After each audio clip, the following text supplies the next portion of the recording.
Hey there, how's it going? Fawn here. Today I'm going to start building a cat tree. If you're going to give it a go yourself, very friendly word of advice. If you love your cats and you're very good at DIY and you've got plenty of equipment, go for it. Or another piece of advice, if you're comfortable for money, just buy one. The materials for this have cost me roughly 50 quid so far, whereas a new cat tree costs around 100 quid, 120 quid, so you're not saving much. But yeah, it's a great project if you're into cats and you're into DIY. Here's one I made earlier, but I'm hoping to make a better one. Ideally, you would want felt to do it, which is a bit like this. But all I was able to find today is this grass type material here. So that's what I'm going to use today. Assembling the materials is obviously very important. I went to the local hardware store and I got a bunch of offcuts of chipboard. I got some plastic pipes, different diameters, 32mm and 63mm. I also got myself a hole cutting kit, a couple of hole cutting kits with different diameters, some clamps, my jigsaw, hacksaw, safety gear. Another thing you'll definitely need is a good heavy duty stapler machine. This takes those refills and that's good enough to go through the thick felt.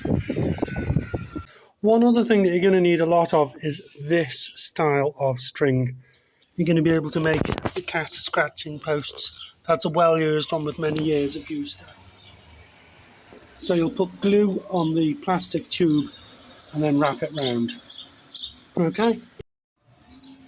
So the next stage is you get your hole cutting kit, clamp your work thoroughly, use WD-40 to lubricate the clamp cutting kit, and you're going to end up with a bunch of pieces a bit like this. Now, if possible, buy the exact correct size.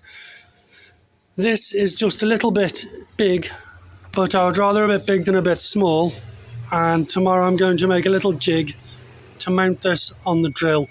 I'm going to use very rough sandpaper or a rasp or something and make this a tiny bit smaller to fit in.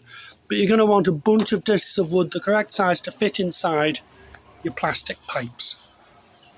And then you're going to get the likes of blind nuts and bolts. Now these are actually a bit small, these are 6mm. I'm going to go for 8mm bolts and 8mm blind nuts. You're going to drill a slightly bigger hole in this and put this insert in, and then that'll get glued into the pipe. So an hour or so later I have prepped a bunch of circular discs of chipboard.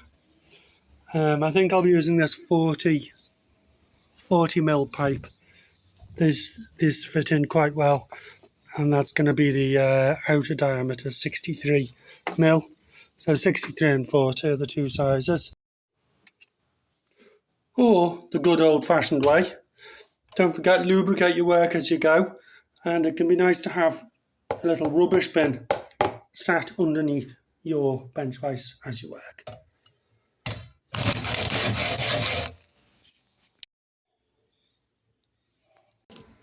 So my chipboard circles were a tiny bit too big, so I've put a bolt, nut and bolt, with big washers, and I'm running them in the drill with the very roughest sandpaper I could find to make them a touch smaller until they're the perfect size for that.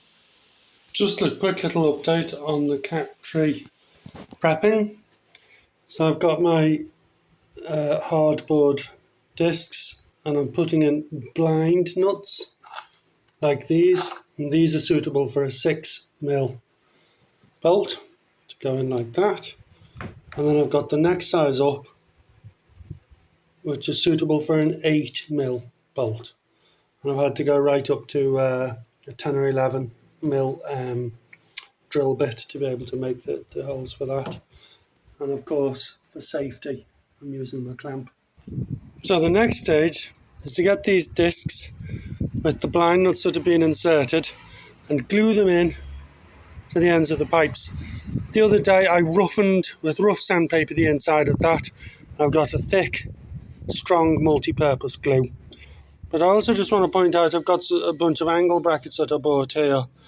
I'm probably going to use some angle brackets, and in fact if I make a cat tree in the future, I think I'll rely less on this system, which is the fancy factory looking system, and I'll use more angle brackets and normal planks. And there we go. All of the plastic tubes have got the wooden end pieces with blind nuts in. So on to the next bit. So I'm just about to do the first little bit of attaching of the green covering to the back of this board. So you just cut it a bit like that and get your stapler, and then we're going to fold it over and staple it on from the underneath. So there we go, the back looks something like that. I made sure to leave all the holes exposed for easy access. I'll mark them on the other side as well. And there's the first piece done. So here I've got the first 4 posts in. And here, just wanted to show you the technique I'm using for cutting the circular hole piece. This is the underside, obviously I'm about to staple them on. So there we go, coming along. So I'm about to put my middle step part on, but just before I do, I want to show you that these are pieces of threaded rod, 6mm, 8mm, which I cut to size, so they're not bolts, they're threaded rod that can go in either end. And I'm going to fit this step piece on, and they're going to go through. Now that I've fitted this middle shelf on, the bolts have come up and through. Sorry, not bolts, threaded rods that were cut to size. So I'm now going to put more of these on.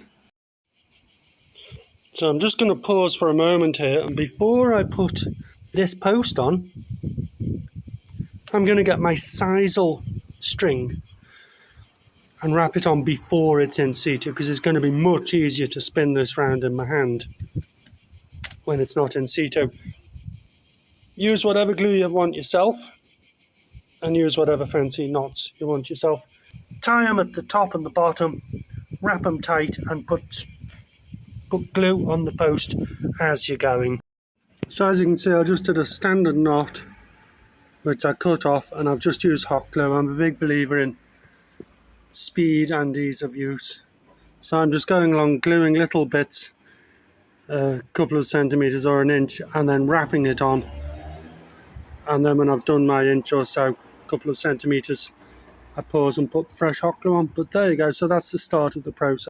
The story so far. The sisal covered post is installed. Ta-da! So that's starting to actually look a little bit like a blooming cat tree, finally.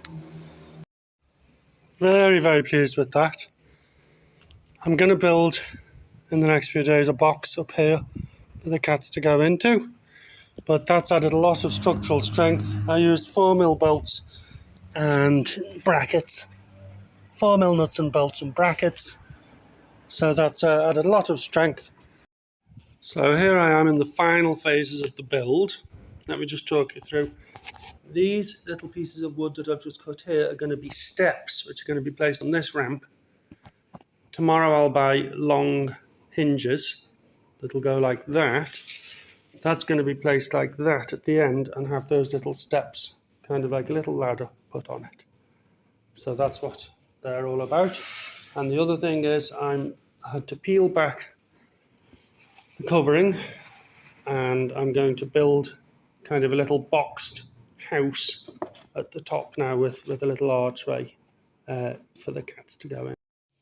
Here I am, a day or two later, with a 95% finished cat tree. This is just temporarily held in place with a chair leg. I'm going to buy a big hinge tomorrow to attach that there. And what I did was, each of these joints, I hot glued them first, just to hold them in place, as well as a bit of structural aid, and then a small pilot drill hole followed by a screw. in judicious points, and that's it, all good. Okay, I've just finished the cat tree. Here we have, I suspect, a trapped cat. You can hear her purring. Puss, puss, puss. Jenny, I built it big enough for Jenny to go in, but I didn't realise. I think she's got trouble getting out again. So, final day of the cat tree build. There's Jenny, or Janula. Puss, puss. Hello, Janula. Good girl. What do you think of the cat tree? There's a vote of confidence. Just going to show you a couple of the extra features I've put. So here's the little doorway into the little house. It was actually too small for Janula to get back out, so beware, don't build. I had to open up this end to get her out. So this is now open and there's a little door for them there. There's the ladder. And I just built what I'm going to call a flat, I don't know what other people call it, a flat scratching post there. So there's a flat scratching post there, a circular one there, a ladder. I used a big hinge. Don't know if you can see that, hang on. I used a big hinge to attach that. Hot glue and screws there, nuts and bolts. Oh, and finally this bit was half inspired by miniature Greek churches, and but I've done it sunshine coloured. So there we go. That's the end of the cat tree. Hope you enjoyed watching that, and maybe you got some takeaways for yourself.